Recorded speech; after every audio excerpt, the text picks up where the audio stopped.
What the fuck is up? It is your host, Erica Nalen, and welcome back to another episode of the Hangover series. Hi, everybody, and welcome back to the Hangover series. Hope we are all having a joyful, jolly, merry, jingle bell Christmas. I can't think of any other Christmas words, but I hope that we're all having a good day. Saying those words just reminded me that I really haven't listened to any Christmas music, and I think I need to change that immediately. My favorite Christmas song is Masked Christmas by Jimmy Fallon, Ariana Grande, and Megan Thee Stallion. Those are some of my favorite people, some of my favorite celebs, and they have a song together. And it's really good, and it's called Masked Christmas. And I'm having a flashback, and I think I said this exact same thing last year. That's how obsessed I am with that song. But if you haven't heard it, go listen. It is so jolly, and it's so good. It's so good. I didn't even know Jimmy Fallon could sing until I heard that song. And I was like, damn. I also love the Sabrina Carpenter Christmas album, the Ariana Grande, Justin Bieber, of course, so many hits. But it is almost Christmas time. When you listen to this episode, Christmas will have passed. I think all of the holidays will be over for 2025. And then 2026 will begin. And that is exactly what we are here to talk about today. But before we get into that, couple life updates. I'm in Nebraska, which I think I mentioned last week because I was saying that it looked like I was in jail, and I'm sitting on a couch right now, and I was like, wait, why did I choose to sit on the floor last week? I don't know why I didn't come sit on the couch. My hair is in a bun. After I cut my hair short, I recently cut my hair short, if you didn't notice, it's 4 inches shorter, 5 inches shorter, something crazy. And I forgot that when you cut your hair shorter, sorry, I just licked coffee off my hand. When you cut your hair shorter and you have curly hair, I have thick curly hair, and when it's long, the curls kind of look better. And then when it's short, they just look kind of crazy. And I forgot. So sometimes I love to just leave my hair natural, but it's been looking a little bit skeptical recently. It's been looking a little crazy, so I've been having to straighten it a lot, and I just feel like I'm becoming a new person. I feel like I'm entering middle school again. In middle school, I used to straighten my hair every single day. I would wake up at 6 a.m. and straighten my hair every day. Every single day. And I feel like I'm rooting back to that moment in time. My mom and I watched the movie It Follows last night. It is a scary movie. And if any of you have seen it, apparently they have a huge fan base. And apparently a second one is coming out. It was, kind of spooky. My family did have to turn the Minions movie on afterwards because I was anxious. And I was like, guys, I don't know if I can go to bed. I'm scared. Scary movies really scare me. And my therapist actually recommended, when I told her that I wanted to watch scary movies, she was like, is that good for you to be doing? And I was like, great question. I remember the first scary movie I ever saw in middle school. Well, maybe not the first, but one of the first, called The Call. And it's about this girl gets kidnapped while shopping at the mall. And I was going to the mall really often in middle school. People hung out at the mall. That was the thing to do, was walk around the mall and eat teriyaki chicken. So when I watched that movie, I was really scared, and I'm still scared of that movie. To this day, I remember the entire movie because it scared me so badly. So I'm really not supposed to be watching scary movies. They keep me up at night. And we did have to watch the Minions. So with that being said, I was going to say part of the movie and It Follows, good movie overall, but I was just laughing because basically in the movie, there's like something following you. You know, it follows, obviously. Something is like following one person, and if it kills that person, then it goes on to the person that gave them it. But in order to like pass the thing following you to someone else, you have to sleep with them. And so basically, like, these people in this movie are just like all sleeping together. And we were laughing because the main character in the movie, which, sorry if you're going to watch it, I'm kind of ruining it, but just like fast forward 3 minutes. But the main character in the movie, she, like, all the guys in the movie are obsessed with her. Like, we were like, okay, everybody wants this girl bad. Like, everybody wants this girl. So she gets the thing following her because she hooks up with some guy she went on a date with, and then that's how she gets the weird thing following her. And then this guy that like is obsessed with her is like, sleep with me and I'll take it from you. I'm willing to take it from you if you sleep with me. Like, I'm not scared of anything. Like, you know, that's like so like boyish to be like, you know, like the whole time I was like, wait, these guys are willing to get murdered so they can sleep with a girl. Like, that's crazy. So they sleep together and then he gets murdered. And then this other guy comes in the picture that also is like in love with this girl, and he's like, why did you choose to sleep with him over me? Like, I'll sleep with you and I'll have them follow me too. I'm like, what the fuck is wrong with these men? Like, they're willing to have something chase after them and willing to risk their lives and be killed in order to sleep with this girl. That's nuts. That's literally freaking nuts. But go watch the movie. Let me know your thoughts. Apparently, part 2 or movie 2 or whatever it's called is coming soon in the near future. So go watch it. I think it was good. I was spooked. But I realized literally today, I was like, holy moly motherfuckers. 2026 is like less than a week away. Maybe not less. No, it is less, I think. 2026 is basically here. And that means that we need to think about 2025 and what are we doing this week to make sure we're having a great 2026, and what are we doing to set ourselves up for success. I started getting stressed and I was like, oh my gosh, I don't even know what I'm doing for 2026.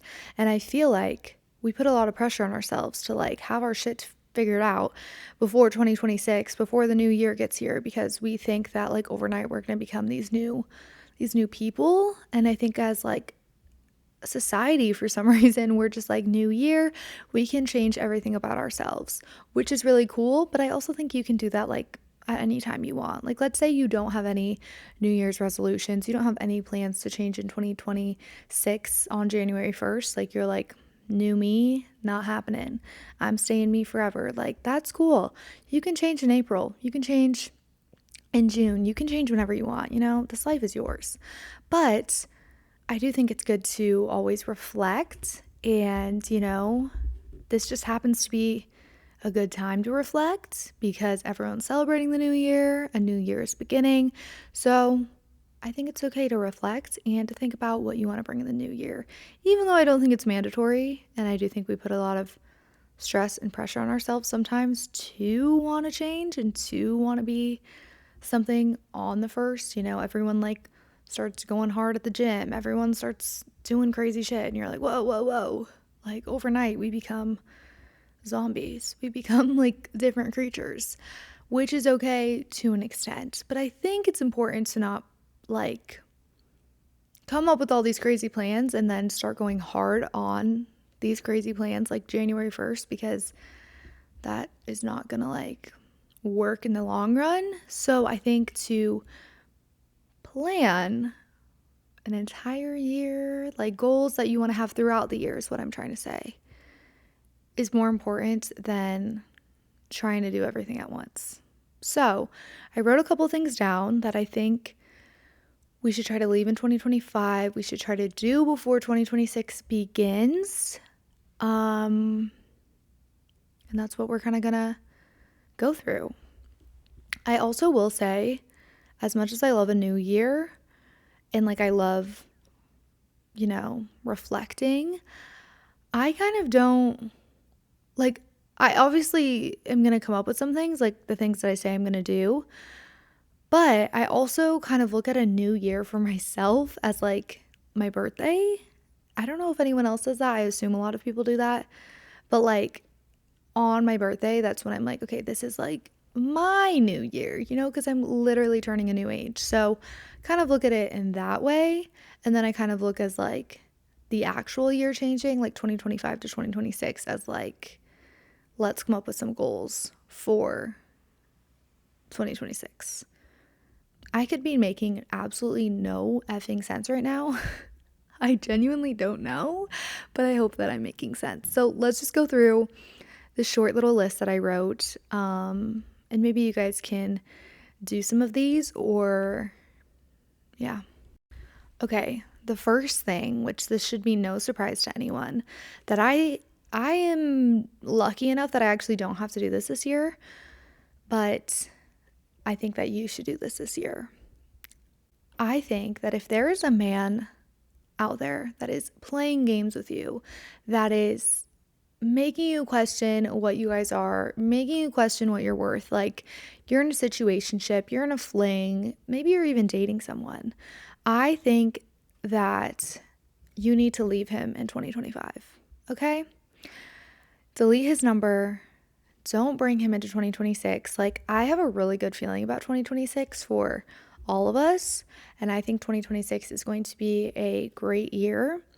And no great year starts off with a situationship.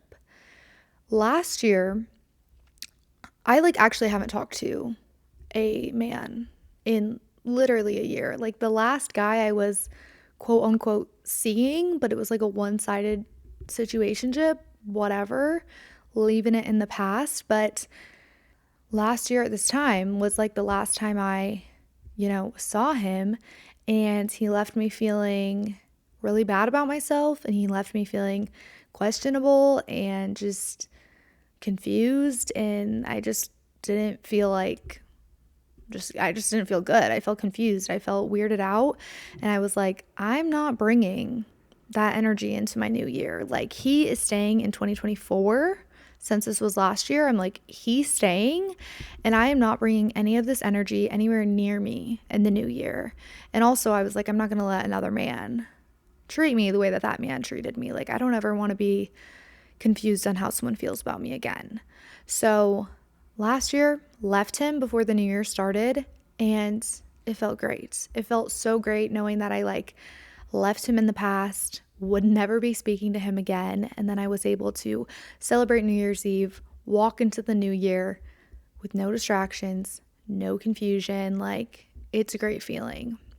So if you're in a situationship right now and you're seeing a guy and you're confused, or you don't know what you guys are, or he's not putting in the effort that you want him to put in, or it's just like not giving what you deserve, he's not meeting your standards, I'm going to suggest that maybe you think about leaving him in 2025 and not bringing him into 2026. Know your worth, know what you want, know that the right man for you isn't going to have you feeling confused. You're not going to be wondering what you guys are. You're not going to be feeling down. You're not going to be, overthinking it as much as you probably are. So leave him in 2025 and go into 2026 as a single badass woman that isn't confused over a man, because men shouldn't be confusing us. And I promise you, it can be hard to leave in the moment, but you're going to walk into the new year feeling so confident in who you are and so ready for the new year. You don't want to walk into the new year with that kind of baggage on you. Okay? So that is my suggestion. Delete his number. Leave him before the year is over. Literally, you can do it on the 30th.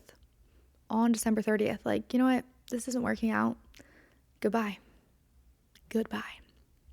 I had a man literally text me this week, which I didn't think I was going to share this, but now I'm sharing it. But I had a man text me this week, and this just like reminded me of who I was last year at this time. A man texted me this week and said, "Come drink wine." Literally, quote unquote, texted me, "Come drink wine."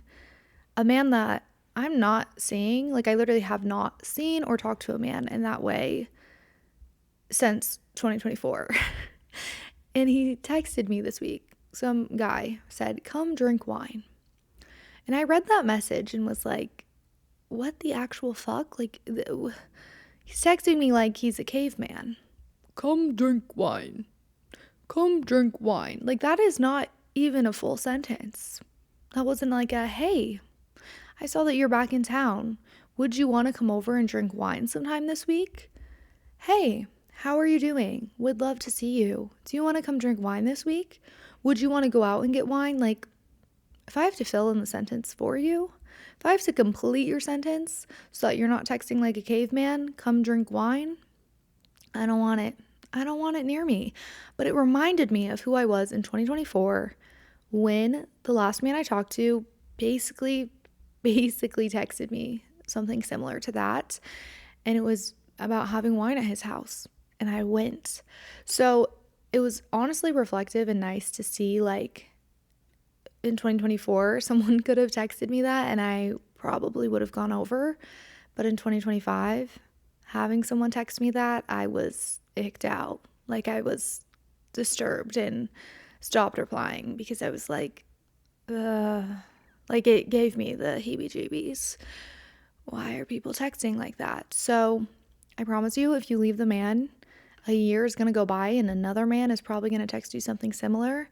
But that time around, you're going to get the ick and you're going to remember, like, I don't like how that felt. So leave the man in 2025 and 2026 is for the girls. Another thing that I actually still need to do before the year is over, I did most of it at my apartment back in Chicago, but I want to do it here at my mom's house too, is get rid of and go through the clothes that no longer serve you. As we know from a couple weeks ago when I did an episode going through some of the clothes that I have here in my mom's house, from college, from past times, some of the clothes that I have here just don't resonate with who I'm becoming. And as much as it was fun to go through the ones that I did and reflect on the memories I had in them and whatnot, like, that's super fun and great. But I think something important about going into the new year is getting rid of things like clothes that don't serve you and serve who you want to be in the new year. So I still do need to do this, but I think going through clothes, going through shoes, just going through items like that in your closet, if they hold a bad memory, like that dress I talked about in the episode from like 2 or 3 weeks ago, where I was like, "Oh, this dress holds like a really bad memory in it. Why do I still have it then?" Like, I'm going to leave that dress in 2025 and I'm going to go donate it because I don't want to come back here next time I come home and see that dress with the bad memory and be reminded of that bad memory. It's like you're holding on to something that needs to be let go of. So my suggestion that I think would help 2026 be a great year is for us to go through our items that no longer serve us and donate them, give them to a friend if they want them, give them away, throw them away if they serve no purpose, and be able to wake up in 2026 and go in your clothes and not have to see certain items that give you the heebie-jeebies. Obviously, some of my clothes I'm going to keep, like, that have good memories or that I would randomly wear or something. Not everything has to have a bad story. Okay. Another thing that I think that we should do if we have time, because I know holidays can get crazy. You have Christmas parties, you're trying to see friends in your hometown, like, so much is going on. So if you have time before the new year begins, something that I'm going to suggest you do, that I'm going to be doing, is having one last self-care / like reset day. Just to like be able to tune and like tap back in with yourself.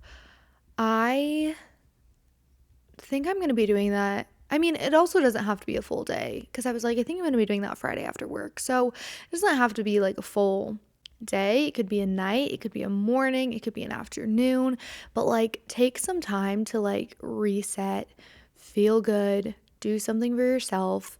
I think what I'm going to do is like wake up, get a really good workout in, set some intentions, which leads into like my next point is that I think it would be a good idea to like write a letter to yourself for 2026 and like what you're kind of hoping to get out of 2026 and like what your long-term goals are or like what you want to see out of yourself. I think I don't know what I'm going to put in my letter because I'm also going to be writing this when I have my self-care day, but I think just writing a letter of like, I hope this is what we accomplish in this year. I hope you do this and X and Y and Z. Like, I hope this is who you become. I hope you're like this confident, whatever you want to say to yourself in 2026. I think writing a letter to yourself so then at the end of 2026, you can read that and just see what came from it and like see how far you've come because I think a lot of times we are this version of ourselves and we put so much pressure on ourselves to be something else and we slowly become that or like we do things to maybe not fully be that next version of ourselves but like we do small things and small actions happen that lead us to a point and then by the time we get to that point sometimes if we didn't jot it down or write it down we forget because now we're this new version of ourselves and we want more because we are that next version of ourselves, if that makes sense, that you forget all these small baby steps that you did to get there. So I think it's important to like write it down, or you could even write like who I was this year and who I want to become next year so that you're able to somehow come back at the end of 2026, read about it, see who you became, see how far you came, because it's like really hard and really easy to forget how far you came sometimes. I think last year I wrote a list of like things I wanted to accomplish, and some of the things, like if I had not written that list down, I would have not felt accomplished. But I looked back at that list and I was able to cross like a good amount of things off, and I was like, wait, I accomplished these. And I didn't accomplish those in 2024, but I wanted to accomplish them this year. And I totally would have forgot that I did something great this year for myself that I wanted to do and wanted to see out of myself if I hadn't written them down. It would have totally gone over my head. So I think writing yourself a letter or jotting down like what you want to accomplish, who you want to be, is something that's really good. And I think that you could do that on a reset day, take a long shower, do a face mask, do a workout, go for a walk, buy some crystals, set your intentions, light some candles, like do whatever you need to do, whatever feels best for you, um, to go into 2026 feeling like the best version of yourself. Whatever that means to you, it could be a lot of different things, whether that's maybe going for a drive. I love to drive sometimes. I think I have also said that I hate driving. It really depends on the day, but sometimes I do love driving. Sometimes I hate it, but sometimes I like it when it's a relaxing drive. I hate driving when it's like you're running short on time or like you have to go somewhere you don't want to go or just like, there's a lot of cars. But when I'm driving just like peacefully, listening to music, I feel like that could be reset time as well. So do something to reset your intentions, write yourself a little letter, and see what it does for 2026. Okay, the last and final thing that I want to suggest that we do, you do, I do, yeah, we do, is to make a mood board. I feel like mood boards are pretty popular. They were really popular a couple of years ago, but I feel like they're still super common. And I think they're really cool, and I think they're a good way to visualize what you want and put it on paper, because that's the whole entire point of a mood board. But what I'm trying to say is I think you can write yourself a letter, but I also think you could make a mood board or do both. I'm going to be doing both. But I think being able to like visualize what you're wanting. Like, let's say you want to move to a new state, printing out a picture of that state and putting it on a mood board. Or let's say you really want to like manifest love. You really want to find your person this year, you know, printing out pictures or even like affirmations and words of like what that relationship that you're looking for like looks for. Because also with like that part, I think sometimes we think we know what we want, and then you meet someone and then you're like, oh, they had that one quality that I liked. But I think when you have it, like what you really like and what you're really looking for on paper, like you can look back at it and be like, are they meeting what I really want? Are they meeting the standards of who I want in my person, you know? That you could, let's say you want to really get a new job this year, like you could somehow put like, if you want to work for a certain company, you could put the company on the mood board. Or if you just want to like new job in general, maybe you want to switch career paths, you could put that on the mood board. Let's say you really want to get a promotion this year, you could put that. You want to travel more, you want to go on a solo trip, you could add that to your mood board. Maybe you want to buy a new car, you know, putting little things like that. Maybe you want to save an X amount of money. Maybe you want to challenge yourself to do something, you know, whatever your cup of tea is. I'm just throwing ideas out there, but I think, you know, writing it and your goals and all of that stuff in the letter is really good. But I also think mood boards are really good to just be able to look at it and visualize it and see the life that you want to have on paper and where you're trying to get, because then you're like literally looking at it on a piece of paper like, oh, I want to move to Idaho. Idaho's on this paper. Like, visualize it, see the state you want to live in, see what you want to be doing. I have a huge mood board, like huge, on one of those like huge poster boards that you used to use in like school to do like presentations on. I have one of those, and I made it in like 2024. I think at the end of 2024. No. Wait, it might be way older than that. I think I might have made it in like the beginning of 2024, but it's huge. And it has like little sections on it. I have like probably like 4, 5, or 6 sections on it with different areas of my life, like career, hobbies, love interest, where I want to live, you know, different things like that. Health, wellness, you know, different things. And it's ginormous. And it's kind of more of like a mood board for the year I was going into, but also just like an overall current couple years, like 20s mood board kind of thing. And then I add to it every year. And it's really cool to like be able to look at it and be like, okay, I accomplished that, and that's on the mood board, and I'm haven't accomplished that one yet, but I'm getting there, kind of thing, you know? So it's really cool to look at and be like, I'm adding this, I did that, you know? So I think you can make one for every single year, like your 2025 one, your 2026 one. Or for me, because I feel like some of my goals and some of my dreams and whatnot are like obviously not going to happen overnight, and they are a little far stretched, but I still want to visualize them and I still want to see them on paper. So that's why I have like a ginormous fucking poster. So I'm going to be printing off things to add to that mood board, of what I want to bring into 2026 and what I want to see on that board. So I think mood boards are great. But that was kind of the list that I had of what I think a couple things are that you can do before 2026 begins.